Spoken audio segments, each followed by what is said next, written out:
আসসালামু আলাইকুম। Web development কোর্সের প্রজেক্ট 2 এ আপনাকে স্বাগতম। এর আগের পার্টে আমরা আমাদের এই সেকশনটি তৈরি করার জন্য আমাদের প্রজেক্টে মার্কআপটা তৈরি করেছিলাম, রাইট? দেন আজকের এই পার্টে আমরা আমাদের এই সেকশনটি ডিজাইন করে ঠিক এমন স্টাইলিস্ট করে দেব। আমি জানি আপনি এই পার্টটা দেখার জন্য অনেক বেশি এক্সাইটেড। তো চলুন শুরু করা যাক। This is Ishan from Hablu programmer.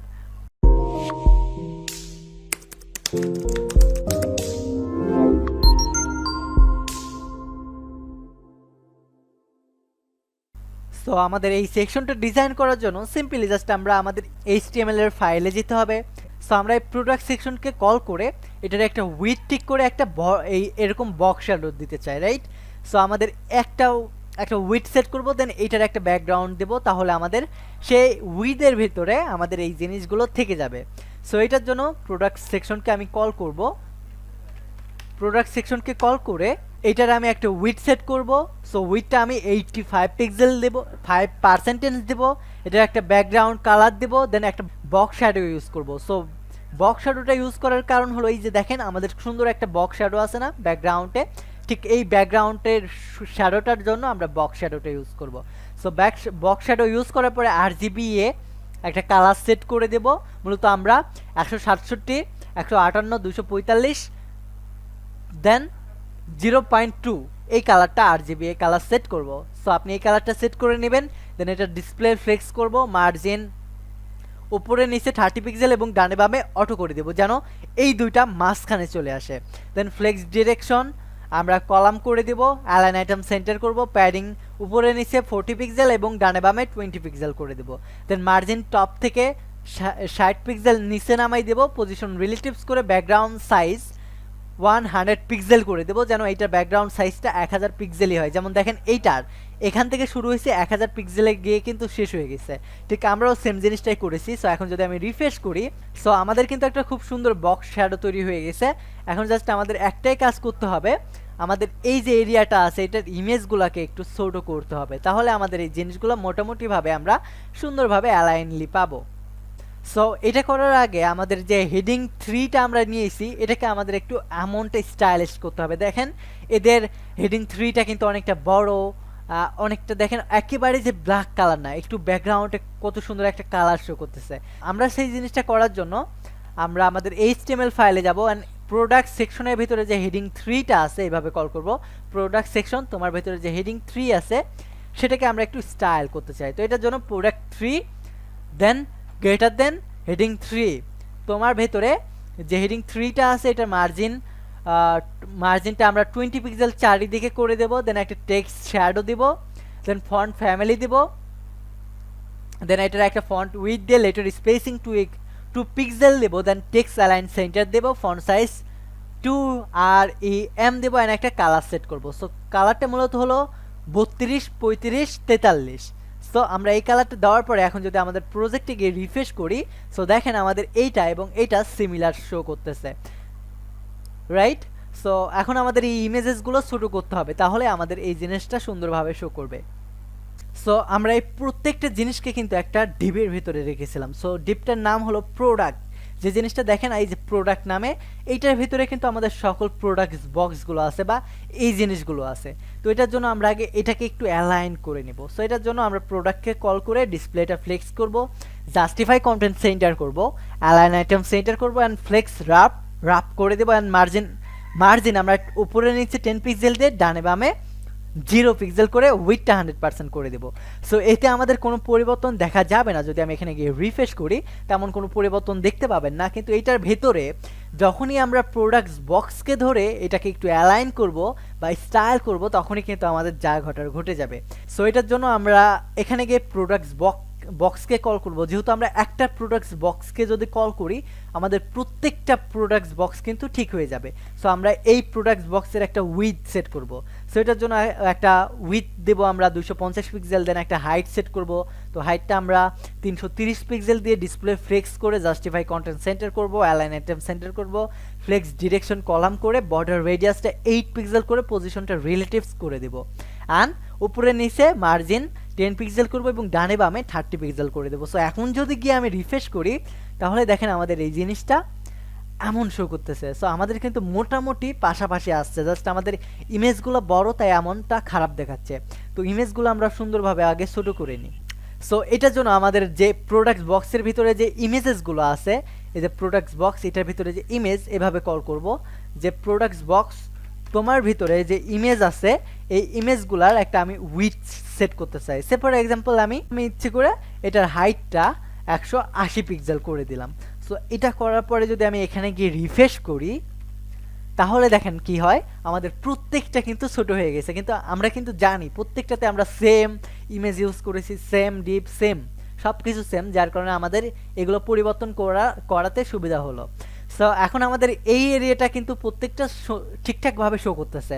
এখন জাস্ট আমাদের এই যে দুইটা জিনিস আছে, এই দুইটা জিনিসকে আমাদের এমনটা করতে হবে, এবং এইটার যখন হোভার করব ব্যাকগ্রাউন্ডে যেন সুন্দরভাবে একটা হোভার ইফেক্ট শো করে। অ্যান্ড এটা ব্যাকগ্রাউন্ডে যখন হোভার করব এই ইফেক্টের পাশাপাশি যেন এই অ্যাড টু কার্ট এই বাটনটা শো করে। সো এটাও আমরা ইজিলি করতে পারবো। এই জিনিসটা করার আগে আমরা আগে এই যে এই টেক্সটগুলো আছে, অন্যান্য যে সকল জিনিস আছে, এই জিনিসগুলোকে আগে আমরা ঠিক করে নিই। সো এটার জন্য আমরা প্রথমে প্রোডাক্টস বক্সের ভেতরে যে পি আছে, এই যে এই পিটা আছে, এই পিটাকে আগে সুন্দরভাবে একটু কালার টালার সেট করবো, করে দেবো। সো এখন গিয়ে যদি আমি রিফ্রেশ করি, সো এইটা এবং এইটা এখন কিন্তু অলমোস্ট সেম দেখতে। সো এইটার পরে আমাদের কি আছে, দুইটা অ্যাঙ্কর ট্যাগ আছে, এই যে প্রাইজের anchor tag and add to কার্ডের অ্যাঙ্কর ট্যাগ। সো এই দুইটাকে আমরা কল করব। সো এই দুইটাকে গিয়ে আমরা আমাদের এ কে কল করব। প্রোডাক্টস বক্স তোমার ভেতরে যে এ আছে, অর্থাৎ এই যে প্রোডাক্টস বক্স এটার ভিতরে যে দুইটা এ আছে, এই দুইটা এ কে কল করে আমরা এটার কালার সেট করব ফন্ট ফ্যামিলি পপিন্স দিয়ে, ফন্ট সাইজটা 1 ফ্রেম করে দেব। সো এক্ষেত্রে একটা জিনিস খেয়াল করবেন, আপনাদের যদি এই ফন্টগুলো না থাকে তাহলে গুগল ফন্ট থেকে অ্যাড করে নেবেন, অ্যাড করে ডাউনলোড করে রাখবেন, অথবা না করলেও যদি নেট কানেকশন থাকে তাহলে পেয়ে যেতে পারে। সো এখন দেখেন আমাদের এই জিনিসটা কিন্তু ঠিকঠাকভাবে শো করতেছে। এখন আমাদের একটা ফাংশনালিটি করতে হবে, সেটা হলো যখন হোভার করব তখন আমাদের ব্যাকগ্রাউন্ডে এই জিনিসটা শো করবে, শ্যাডোটা শো করবে, প্লাস আমাদের অ্যাড টু কার্ট এই বাটনটা শো করবে। সো সেই জিনিসটাও আমরা ইজিলি করতে পারি। এটা করার জন্য জাস্ট আমরা আমাদের এডিটরে চলে যাব, দেন এই জিনিসটা ডিজাইন করার আগে আমরা আমাদের এই বাটনটাকে আগে ডিজাইন করে নেব। যেমন আমাদের এই বাটনটা কিন্তু এখনো ডিজাইন নাই, আগে কেমনটা দেখায় এই বাটনটা ডিজাইন করার পরে আমরা সেই সেকশনটা ডিজাইন করব, রাইট? সো আমরা আগে বাটনের ডিজাইনটা করে নিই। এটার জন্য আমি বাই বাটনকে কল করব, অর্থাৎ এই যে আমাদের বাটনটার ক্লাস নেমটা আছে, এই ক্লাস নেমটাকে কল করে এখানে গিয়ে স্টাইল করব। তো এটার পজিশনটা আমরা অ্যাবসোলেট করে দেব, এটার একটা উইথ হাইট সেট করব, ডিসপ্লেটা ফ্লেক্স করে justify content centre, align item centre করে এটার একটা ফন্ট ফ্যামিলি সেট করব, লেফট থেকে 50% সরে যেতে বলবো, দেন বটম থেকে 20 পিক্সেল নিচে নেমে যেতে বলবো, ট্রান্সফর্ম ট্রান্সলেট এক্স দিয়ে 50% একটু ঘুরে যেতে বলবো, বর্ডার রেডিয়াস এটা সেট করে দেব, দেন একটা ব্যাকগ্রাউন্ডে লিনিয়ার গার্ডিয়ান কালার সেট করব, অ্যান্ড এটার কালারটা সেট করে ডিসপ্লেটা নান করে দিব, অ্যান্ড অ্যানিমেশন ফেড 2 সেকেন্ড করে দিব। সো কালার ডিসপ্লেটা নান করে দেওয়ার কারণ, ডিসপ্লেটা নান আমরা একটু পরে করব, আপাতত আমাদের ডিসপ্লেটা ব্লক থাকুক, তাহলে আপনারা দেখতে পাবেন এই জিনিসটা কার্ডের বাটনটা কেমন ডিজাইন হলো। সো মোটামুটি এমনটা দেখাচ্ছে। সো এটা কিন্তু আমাদের ঠিকঠাকভাবে বাটন নাই। সো এটার জন্য আমরা আমাদের প্রোডাক্টের ভিতরে যে আমরা যখন প্রোডাক্টকে হোভার করব তখন বাই বাটনের ডিসপ্লেটা আমরা জাস্ট ফ্লেক্স করে দেব। সো আমাদের এমনটা শো করার কারণ আছে, আমরা কিন্তু ট্রান্সফর্ম দিয়ে ট্রান্সলেট এক্স 50% সরাই দিছি, এই কারণে আমাদের এই জিনিসটা এখানে সরে আসতেছে। যখন আমরা এটাতে হোভার করব তখন কিন্তু ঠিকঠাকভাবে শো করতেছে, রাইট? সো আমরা যদি এখন ডিসপ্লেটা হিডেন করে দিই বা নান করে দিই, সো এই জিনিসটা আমরা করে নিব। সো এখন আমাদের এই জিনিসগুলা যখন হোভার করব দেখেন তখনই কিন্তু অ্যাড টু কার্ট এই জিনিসটা শো করতেছে, এবং এখন কিন্তু আমাদের প্রত্যেকটা বাটন ঠিকঠাকভাবে শো করতেছে, রাইট? সো এখন জাস্ট আমরা যখন হোভার করব এই অ্যাড টু কার্ট শো করার পাশাপাশি আমরা চাই এই যে বক্স শ্যাডোটা আছে এই সেকশনের, এই শ্যাডোটাও শো করুক। সো এটাও কিন্তু আমরা সিম্পলি করতে পারবো। তো এই জিনিসটা করার জন্য আমরা প্রোডাক্টস বক্সকে যখন হোভার করব, এই ফাংশনালিটিটা করব, যখন প্রোডাক্টস বক্সকে হোভার করব তখন একটা বক্স শ্যাডো দেবে এবং কালারটা হোয়াইট করে দিবে। সো আমরা বক্স শ্যাডোটা মূলত 2 পিক্সেল 30 পিক্সেল করে RGB একটা কালার সেট করে ব্যাকগ্রাউন্ডটা হোয়াইট করে দেব। দেন এখন যদি কি আমি রিফ্রেশ করি, এখন দেখেন আমাদের কিন্তু ব্যাকগ্রাউন্ডটা সুন্দরভাবে শো করতেছে, রাইট? সো এখন যখনই আমরা হোভার করতেছি এটা কিন্তু অনেকটা আমাদের এইটার মতো শো করতেছে। এখন যদি আমরা এটাকে দেখি, আমাদের এই সেকশনটা ঠিকঠাকভাবে শো করলো, আমাদের অ্যাড টু কার্ট যে বাটনটা আছে এইটা এবং এইটার কালারটা কিন্তু সিমিলার না। সো আমরা বলে দিব যখন এই প্রোডাক্টকে হোভার করব, এটার ভেতরে যে অ্যাঙ্কর ট্যাগটা আছে, এটার যে লাস্ট স্টাইলটা আছে, এটাকে যখন আমরা হোভার করব তখন এটার কালারটা আমাদের চেঞ্জ হয়ে হোয়াইট হয়ে যাবে।